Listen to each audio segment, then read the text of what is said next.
నమస్తే ప్రజలరా, last 24 hours news number 68 కి స్వాగతం. ఇవాళ ఫిబ్రవరి 9th 2026. సో ఇప్పుడు దాకా లాస్ట్ 24 అవర్స్ లో ఏం జరిగిందో తెలుసా? అయితే ఈ వీడియో మీరు ఖచ్చితంగా చూడాల్సిందే. ఫస్ట్ వచ్చేసి అదాని కంపెనీ హెలికాప్టర్ బిజినెస్ లోకి ఎంట్రీ ఇచ్చింది. దీనికోసం ఇటలీకి చెందిన లియోనార్డ్ అనే కంపెనీతో MOU చేసుకున్నారు, అంటే ఒక ఒప్పందం చేసుకున్నారు. సో ఇప్పుడు హైదరాబాద్ లో నిర్మించబోతున్న కొత్త ప్లాంట్ లో మన ఇండియన్ ఆర్మీకి అలాగే ఎయిర్ ఫోర్స్ కి అవసరమైన హెలికాప్టర్స్ ని తయారు చేయబోతున్నారు.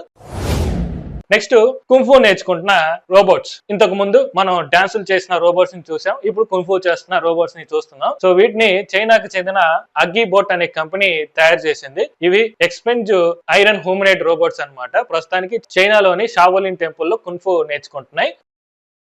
నెక్స్ట్ నాగాలాండ్ లో కేంద్ర ప్రభుత్వం ఆ రాష్ట్ర ప్రభుత్వంతో అదే విధంగా ఈస్టర్న్ నాగాలాండ్ పీపుల్ ఆర్గనైజేషన్ తో కీలక ఒప్పందం చేసుకుంది. సో దీంతో అక్కడ నాగాలాండ్ అథారిటీని ఏర్పాటు చేసి ఆ ప్రాంతాన్ని డెవలప్ చేస్తారనమాట. అయితే ఎందుకని కేంద్ర ప్రభుత్వం నాగాలాండ్ తో ఆ విధంగా ఒప్పందం చేసుకుంది అంటే, నాగాలాండ్ అనేది ఎప్పటి నుంచో వెనుకబడిన ప్రాంతం, పైగా కొండ ప్రాంతాలు ఎక్కువ ఉంటాయి. అక్కడ 8 ప్రధాన నాగతెగలు ఎక్కువగా నివసిస్తుంటారనమాట. సో వాళ్ళ సంక్షేమం కోసం, అదే విధంగా ఆ ప్రాంతం డెవలప్మెంట్ కోసం నాగాలాండ్ ప్రభుత్వం కేంద్ర ప్రభుత్వంతో ఈ ఒప్పందం చేసుకున్నారు.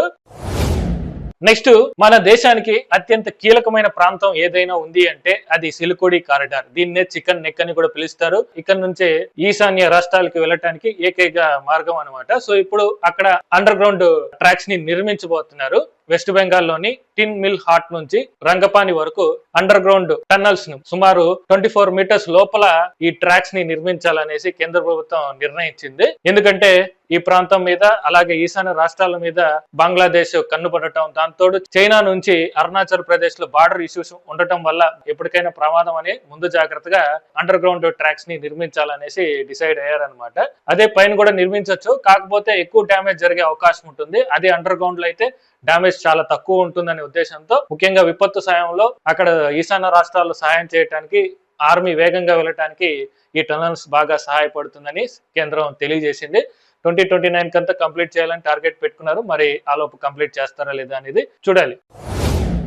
నెక్స్ట్ ఇండియాకి యుఎస్ఏకి మధ్య ట్రేడ్ డీల్ జరిగిన విషయం మీకు అందరికీ తెలిసిందే. మననే ఫిబ్రవరి 7th దానికి సంబంధించి టెంపరరీ అగ్రిమెంట్ కూడా జరిగింది. అయితే ఈ అగ్రిమెంట్ ని రైతులు తీవ్రంగా వ్యతిరేకిస్తున్నారు. ఎందుకంటే ఈ అగ్రిమెంట్ లో మీరు ఫస్ట్ పాయింట్ చూసుకుంటే, యుఎస్ఏ నుంచి ఇండియాకి వచ్చే products like dried distillers gains, అంటే పశువులకి కోళ్ళకి వేసే దాన, అదే విధంగా రెడ్ సార్గం, ఇది కూడా పశువులకు వేసే ఒక దానం అనమాట. ఎర్రపప్పు అంటారు, కందిపప్పు సైజులో ఉంటుంది అనమాట. ఆ దానిపై, అదే విధంగా సోయాబీన్ ఆయిల్, ఇలా అగ్రికల్చర్ ప్రోడక్ట్స్ పై 0% టారిఫ్స్ విధించారనమాట. సో దాన్నే ఇప్పుడు రైతులు చాలా వ్యతిరేకిస్తున్నారు. అవి చీప్ గా ఇక్కడ రావడం వల్ల మన మార్కెట్ పడిపోయే ప్రమాదం ఉంటుంది. అదే విధంగా ఈ దానాన్ని పశువులకి ఉపయోగించడం వలన పశువుల ఆరోగ్యానికి చాలా ప్రమాదం అనేసి రైతులు చెబుతున్నారు. దీన్ని ఆపడం కోసం ఫిబ్రవరి 12th దేశవ్యాప్తంగా రైతు సంఘాలు ధర్నాలు చేయబోతున్నాయి. మరి దీని మీద కేంద్ర ప్రభుత్వం ఎలా స్పందిస్తుందో, ఫిబ్రవరి 12th రైతులు ఏం చేస్తారు అనేది చూడాలి. నెక్స్ట్ మన నరేంద్ర మోదీ గారు 2 రోజుల పర్యటనలో భాగంగా మలేషియాకి వెళ్ళిన విషయం మీకు అందరికీ తెలిసిందే. అక్కడ ఇండియాకి మలేషియాకి మధ్యన కీలక ఒప్పందాలు జరిగాయి. ముఖ్యంగా semi conductor technology, trade and investment, tourism and connectivity, ఇలా 11 అంశాల మీద కీలక ఒప్పందాలు జరిగాయి అనమాట. సో దీంతో రానున్న రోజుల్లో అక్కడ యూపీఐ సర్వీసెస్ ని లాంచ్ చేయబోతున్నారు. అదే విధంగా ఆ దేశంలో పనిచేస్తున్న మన భారతీయ కార్మికుల కోసం సామాజిక భద్రత కోసం కూడా ఒప్పందం జరిగింది.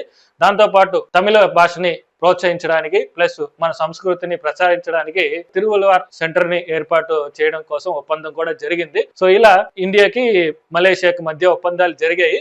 సో దీని మీద మీ అభిప్రాయం ఏంటో కామెంట్ చేయండి. అది లాస్ట్ 24 అవర్స్ లో జరిగిన ట్రెండింగ్ న్యూస్ అయితే.